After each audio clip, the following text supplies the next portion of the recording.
Hello everyone, my name is AZZATRU, how are you, and welcome to another Star Wars Battlefront 2 video of mine. And in this video, I've got some Battlefront news to share with you today. It's actually really minor, but it's quite exciting and it relates to you guys and the channel. And later on in the video, I will be giving you a re-review of Solo: A Star Wars Story.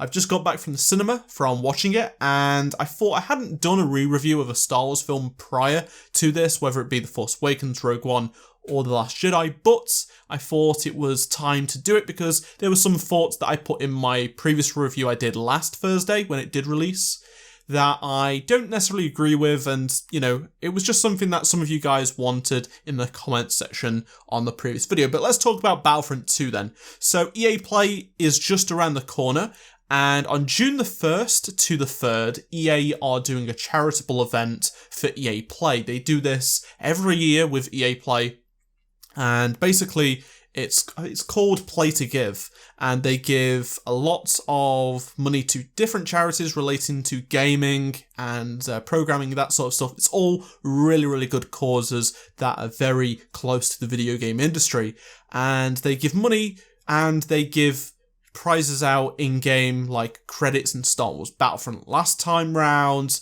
you know, stuff like that in a bunch of their different games, whether it be FIFA, Madden, not just Star Wars stuff. So it's all a great cause, and this year they are giving everyone an EA Play to Give crate, which includes 500 credits and a victory pose for Finn. So this is really specific and it's really minor. It's literally only 500 credits, but it's another 500 on top of what you'd get for daily logging in, and it is a victory pose emote for Finn. So it's just something else.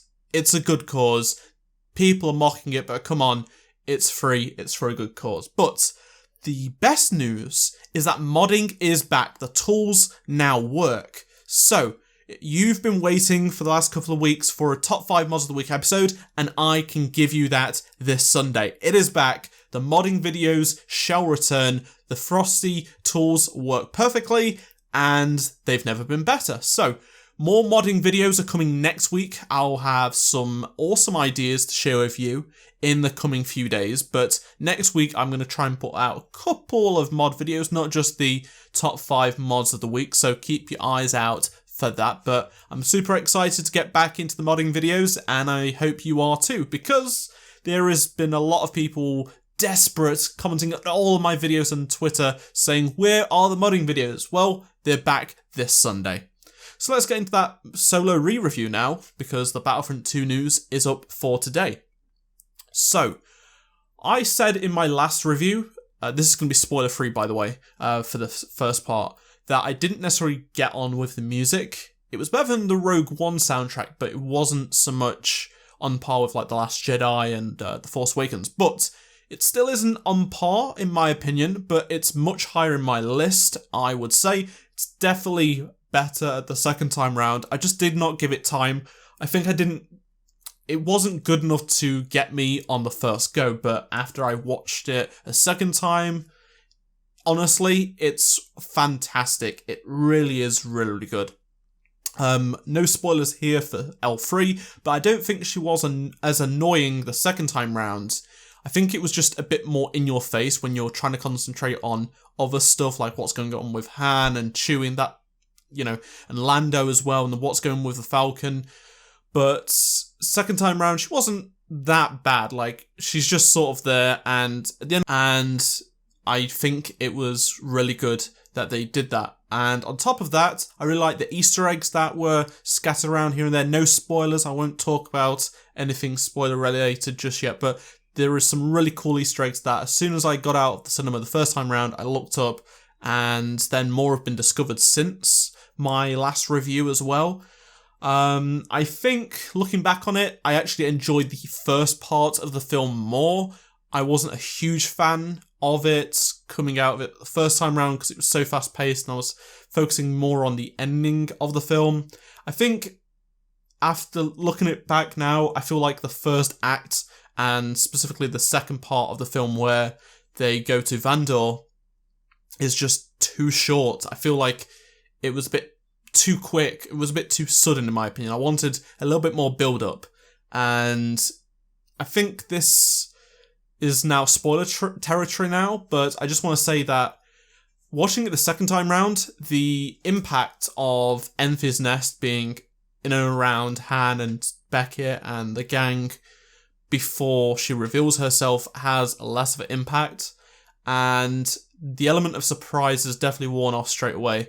I think the humour is okay, but as for the impact of certain characters like Dryden, who you know is going to be killed, and you know Enfys Nest isn't really a bad guy. I think it's mainly Enfys Nest. It's just the build-up just isn't quite as good on the second time round. That's pretty much the only thing that stands out for me of being a bad thing.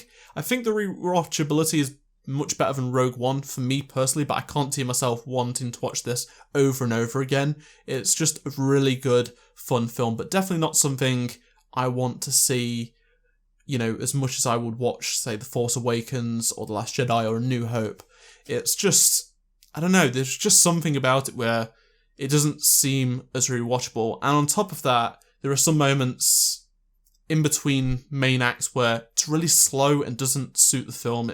I feel like this is probably where they had to do reshoots and re-edit it completely because they just seem a little bit, you know, not needed.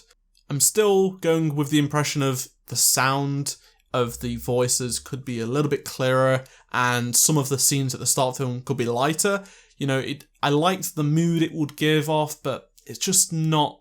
I wanted a little bit more light. Like, it was still kind of hard to see, in my opinion. I just didn't get to experience Corellia as much as I wanted. It was really limited. So I was looking around the screen instead of the center at times because I already knew what was going to happen, but just wasn't as lit up as I wanted it to be, personally. You know, I guess that's just how they wanted it to be. I wanted to see what is around the place. Also, I just love the extraction of Kessel. So that is got to be the next mode for Battlefront 2. You know, if they pull this off, not only will it suit the film perfectly, just like the Rogue One infiltration mode, but it will be a fantastic and really replayable mode. You know, like a lot of us have said, maybe the solo content is going to be what the Outer Rim DLC was. Everyone hates it at the start before we actually get our hands on it, but when we do get that content, it's some of the best. And I just really hope the extraction mode is the mode is extraction. We do get some really good maps, and it's available on not just Kessel and Jabba's Palace, but on other maps, and it works fantastic. And I hope the skins are great as well, you know. Seeing more, again, it just looks so good, and getting that skin would be fantastic. Also, I think Enfys Nest, or some of the people that are in the Enfys Nest gang, some of those customization options would be pretty cool for some troopers, but it just won't happen. There are so many possibilities for cool stuff that could be part of this, that are in this film, that could be part of Battlefront, but it just won't happen because they want to focus on the Clone Wars, which is understandable. It's like some of the vehicles would be really, really cool to see. But that is it for this video, I think. I just wanted to mention a couple of topics that I did talk about previously because, well, I changed my thinking on some of the stuff. Some of the stuff stayed the same, like the brightness and the audible voices, especially in the first part of the film, but for the most part, I think I'm going to put it either 5th or 6th on my list of Star Wars films. It's definitely up there, and I think it's probably sitting above Attack of the Clones, Phantom Menace, Rogue One, in no particular order, by the way. I'd put Rogue One above Attack of the Clones, but it's definitely up there. I think it's on par with A New Hope in terms of, you know, being good, but I love A New Hope, but this has the action. I love the action. I love the Falcon sequences, especially when they're flying through the Castle Run. You know, that is some of my favourite shots of Star Wars of all time. Yeah, it's all CGI, but it just looks fantastic. So that's it for this video. Thank you very much for watching. I hope you enjoyed it. And if you did, be sure to drop a like and comment below your thoughts, because I know some of you wanted to give your thoughts about spoilers and whatnot on the last review, but please refrain if you can from leaving spoilers. Please just comment below. You know, you can hint at stuff, but there are still people that haven't seen the film yet. It's only been out a week or so, and less than a week in some places, so just bear that in mind. But check out any of the 2 previous videos on screen if you missed them, and if you haven't seen Solo yet, go check it out. You probably haven't because you've reached spoiler territory and you may have clicked off by now, but thanks for watching again, and I shall see you all in my next Star Wars Battlefront 2 video. Goodbye.